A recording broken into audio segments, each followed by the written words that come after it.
스가는 관방장관 시절부터 아베에게 배운 것이 도둑질 뿐인가 라고 놀랄 정도로 아베와 판박이입니다. 일본 정치 경제의 가장 부패한 모습인 아는 사람에게 돈 몰아주기를 처음부터 노골적으로 진행하고 있다고 합니다. 말도 많고 탈도 많은 사무위탁 행정비를 스가 요시히데는 뒷돈 챙기기 수단으로 처음 시도한다고 합니다. 이런 부끄러운 일을 남들 모르게 하는 것도 아니고 대놓고 버젓이 밀어주고 끌어주는 모습을 보여주고 있습니다. 오늘 일본 임시국회에서 새 총리로 선출된 스가 요시히데는 취임 후에 가장 먼저 처리하는 국책 사업이 고투잇 캠페인 사업입니다. 스가는 역시 아베에게 배운 대로 이번 사업부터 뒷돈 챙기기에 적극적으로 나서고 있다는 사실이 확인되었습니다. 일본의 정치인들은 국책 사업을 잘 알고 지내는 기업들을 밀어주면서 누이 좋고 매부 좋은 식으로 정치를 합니다. 스가도 총리가 되면서 한몫 단단히 챙길 수 있는 꼼수를 바로 실천한다는 거죠. 이번에 시행하는 고투잇 캠페인 사업의 전체 비용은 최대 469억엔, 약 5,230억 원의 예산이 투입됩니다. 15일 일본 정부의 에토 농림 장관은 10월 1일까지 할인권 사용이 가능한 점포를 모집하고 있다라고 발표했습니다. 25% 할인권을 사용할 수도 있고 온라인 사이트에서 음식점을 예약을 하면 점심에는 500엔, 저녁에는 1000엔의 포인트가 적립되는 방식입니다. 에토는 C19로 위축된 음식점 업계에 큰 도움이 될 것으로 기대한다고 밝혔습니다. C19로 인해 타격을 받은 음식점 업계를 지원하는 정책인 고투잇 프리미엄 식사권이 47개 도도 부현에서 실시된다고 합니다. 이런 정책을 운영할 사무위탁처만 결정이 되면 바로 심사를 거쳐 정식으로 결정하겠다는 것입니다. 식사권 사업과 음식점 이용에 따른 포인트 부여 사업으로 구분해서 실시됩니다. 그런데 이 온라인 사업 부분에 사무위탁을 받게 된 업체는 도쿄에 있는 구루나비라는 기업을 포함한 13개 회사가 선정이 되었습니다. 그런데 심사위원회 점수가 가장 높았던 기업이 구루나비라는 사실이 확인되었고 결과적으로 가장 많은 위탁비를 쓸어갈 것으로 보인다는 것입니다.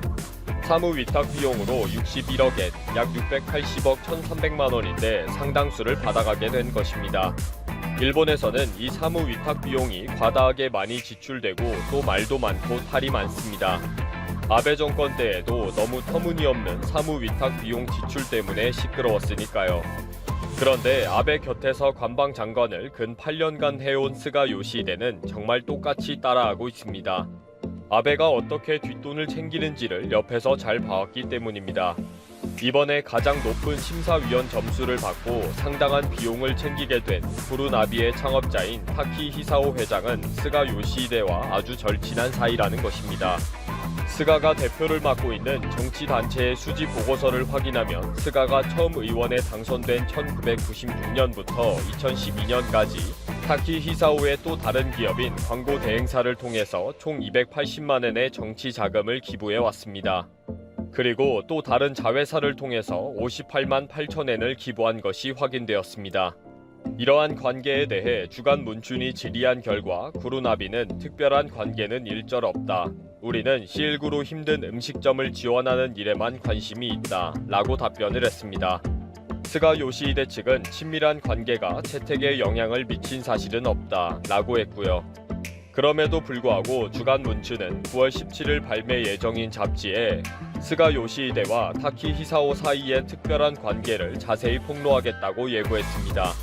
스가의 최측근인 카지노 리조트 사업과 관련해 거액의 현금을 받아온 사실도 밝히겠다고 했습니다. 이제 아베는 근 8년간 총리를 했는데 스가 요시히데는 내년 9월까지 1년의 임기뿐입니다. 그러니 아베보다 더 부지런하게 뒷돈을 챙겨야 할 판입니다.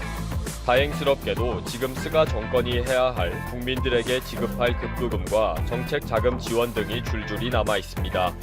아마 이러한 모든 정책의 위탁 사무 행정 비용은 아주 부지런히 스가가 직접 지목할 것입니다. 지난 아베 정권도 이러한 위탁 사무 비용으로 노골적으로 뒷돈을 챙기는 등 많은 문제를 가져왔습니다. 일본은 C19 사태로 어려워진 경제를 위해 1차에는 25조 6,914억엔, 약 284조 2,700억 원, 2차에는 31조 9,114억엔, 약 353조 932억 원을 지원하기로 했습니다. 그런데 1차 예산 중에 관광지 활성화를 위한 고투 캠페인 자금에서 과다한 사무비가 문제가 되었습니다. 내역도 불투명한 3,095억엔 약 3조 4,246억 원이라는 사무행정비 때문입니다. 결국 아베 정부는 관광 수요 환기 사업 고투 캠페인에 사무국 위탁처의 공모를 일시 중지한다고 발표하기까지 했습니다. 이렇게 관광 정책 자금의 위탁 사무 행정 비용이 문제가 될 동안 아베 정부의 사무 행정 비용 비리는 계속 터지고 있었습니다. 그리고 특별정액 급부금을 지급하는 사무 행정 업무를 수주한 사단 법인 서비스 디자인 추진 협의회라는 단체는 설립 후에 결산 공고를 한 번도 내지 않은 불투명한 민간 단체로 밝혀졌고, 전화번호도 없고 실체도 의심스러운 민간 단체에 769억엔 약 8,508억 원이라는 거액의 공적 사업을 발주한 것입니다. 문제는 발주받자마자 광고회사 덴치에 749억엔으로 재위탁시켜 버리기도 했습니다. 또 광고회사인 덴치는 749억엔을 또다시 140여 개의 사무실을 임차하면서 비용을 지출했는데 민간 계약이라는 이유로 자세한 비용 지출을 공개하지 않은 것입니다. 그래서 야당과 언론에서 연일 불투명한 자금 집행에 대해 날을 세우면서 비판을 했는데, 아베는 사단 법인 서비스 디자인 추진 협의회에 엄청난 사무 행정비를 또 주겠다고 나섰었습니다. 정말 생각도 없고 눈치도 없는 무대뽀로 밀어붙인 거죠. 지속화 급부금의 2차 자금인 1조 9,400억엔 약 21조 4,657억 원이며 사무비로 약 850억엔 약 9,405억 원을 같은 법인에 지급했습니다. 도대체 실체도 의심스러운 이상한 단체에 8,508억 원을 주는 것도 말이 안 되는데, 또 다시 9,405억 원을 주겠다고 하니 정말 비정상도 한참 비정상적인 일이 일본에서는 계속 벌어지고 있었던 것입니다.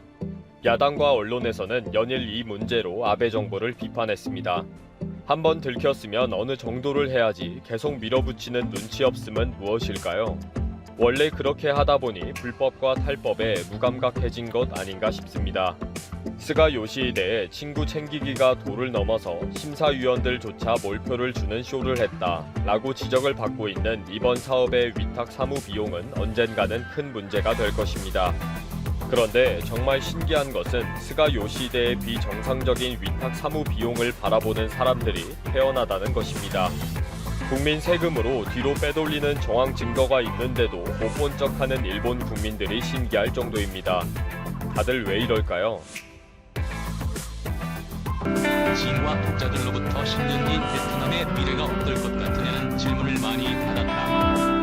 베트남에서 아파트나 주식을 사려는 개인 투자자에서부터 전도 유망한 베트남 기업에 투자하고자 하는 사모펀드, 공장을 짓거나 추가하려는 기업인들 모두 관심사는 비슷했다. 베트남이 중국처럼 제조입국에 성공할 것인가, 중국처럼 때가 되면 외국 기업을 쫓아낼 것인가 등이다. 같은 호기심으로 베트남에서 다양한 사람들을 만날 때마다 질문을 던졌다. 돌아오는 대답은 집중하고 한결 같았다. 베트남과 한국은 앞으로도 순망치한의 관계여야 한다.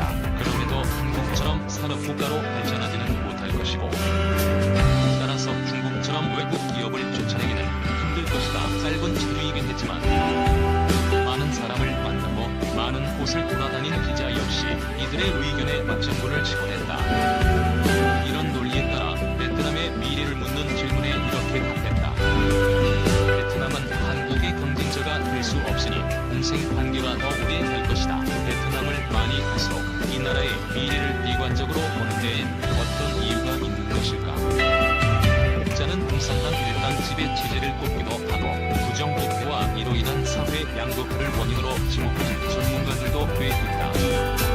종합해보면 뿌리 깊은 관제 경제가 문제라는 것이다. 1986년 고이모이라는 이름으로 시장 경제로의 이행을 선언했지만 30여 년이 흐른 지금도 베트남은 국가가 모든 걸 주도하는 사회다. 투입이 올바르면 상틀도 어김없이 계획대로 나올 것이란 맹신이다.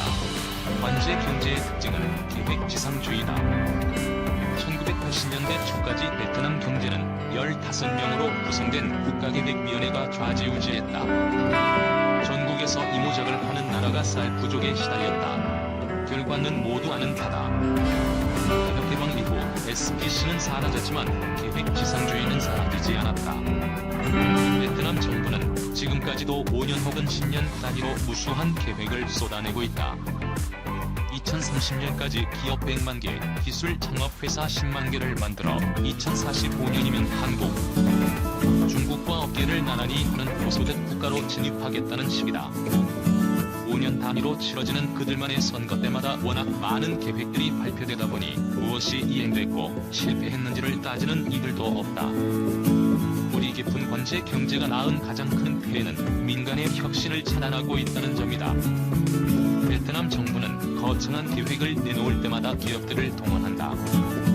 베트남 재계 1위인 빈그룹이 자동차, 스마트폰, 가전 사업에 도전한 게 대표적인 사례다. 부동산과 레저 산업으로 안정적으로 돈을 벌던 빈그룹이 기계, 전자부품 생태계도 없이 완성품 제조에 뛰어든 걸 자의로 보는 이들은 거의 없다. 베트남에 내로라는 기업들 중엔 비상장사가 많은데 각 기업마다 권력과 연결된 비밀 주주들이 있기 때문이라는 설도 하다하다. 기업인의 위상은 거의 바닥 수준이다. 유력 온라인 매체가 매년 네티즌들의 투표를 통해 올해를 가장 있는 위인들을 선정하고 있는데 시행 첫 해부터 작년까지 기업인이 뽑힌 적은 없다. 베트남 e스포츠 국가대표, 연예인, 역경을 딛고 일어선 소수민족 등이 단골 위인이다. 대학생들에게 존경하는 기업인이 누구냐고 물으면 어이없다는 반응만 돌아온다. 혁신 없는 성장은 베트남을 자원에 저주하는 함정에서 빠져나오지 못하게 하고 있다. 1986년 이전 배급제 시절엔 소련, 중국 등 동맹국의 원조에 전적으로 의존했다. 소련의 원유와 중국의 철을 누가 받아오고 내분하느냐가 권력의 원천이었다. 서방의 나라를 개방하고부턴 ODA가 이를 대체했다. 2010년을 전후해 외국인 직접 투자가 폭발적으로 증가하자 베트남은 외국인이 싸들고 오는 달러에 나라의 명운을 걸고 있다. 모임의 이후 30여 년 동안 수차례 제조 입국의 기회가 있었지만 지금도 베트남 고위 공무원들은 투자 유치를 위해 인건비 저렴한 베트남으로 오라는 말을 입에 달고 산다. 노동력이란 자원의 저주에 빠져 있는 것이다. 얼마 전 베트남의 전직 차관을 만난 적이 있다. 그는 존경하는 인물로 박정희 대통령을 첫 손에 꼽았다. 경부고속도로를 뚫고 중화학공업을 일군 계획의 달인을 동경하고 있었다. 한국의 절반만 알고 있다는 생각을 지울 수 없었다. 1987년 민주화 이후에 한국을 이해하지 못하고 있거나 해서 외면한다는 느낌을 받았다. 1987년 이전의 한국은 요즘의 베트남과 비슷했다. 1986년 1인당 GDP는 2,760달러로 2019년 베트남 수준이었다. 서방 세계의 사고틀에서 당시 한국은 베트남과 별반 다를 게 없는 민주주의 부재의 나라였다. 민주화 물결은 이를 송두리째 바꿔놨다. 정치적 민주주의 완성이란 의미뿐만 아니라 관제 경제에서 민간 경제로의 대전환을 위한 물결을 텄다는 점이 중요했다. 헌법상 사문이었던 민주화 공화가 의미를 갖게 되고 삼권 분립이 진짜 현실이 되자 미니 혁신이 이루어졌다. 대우는 세계를 누볐고 삼성은 반도체 대국의 기틀을 다졌으며 현대차는 엔진 독립을 이루었다. 한국이 그렇게 큰 선물을 안겨준 세대가 요즘 기득권으로 비판받고 있는 건 역사의 아이러니다. 선의의 독재라는 비난까지 받고 있다. 미니 혁신이 국가 생사 전망을 가르는 시대에 시대착오적인 관제 경제로 회귀하려는 건 아닌지 걱정이 앞선다. 베트남을 떠나며 국가와 민주주의란 무엇인가를 다시 한번 생각하게 된다.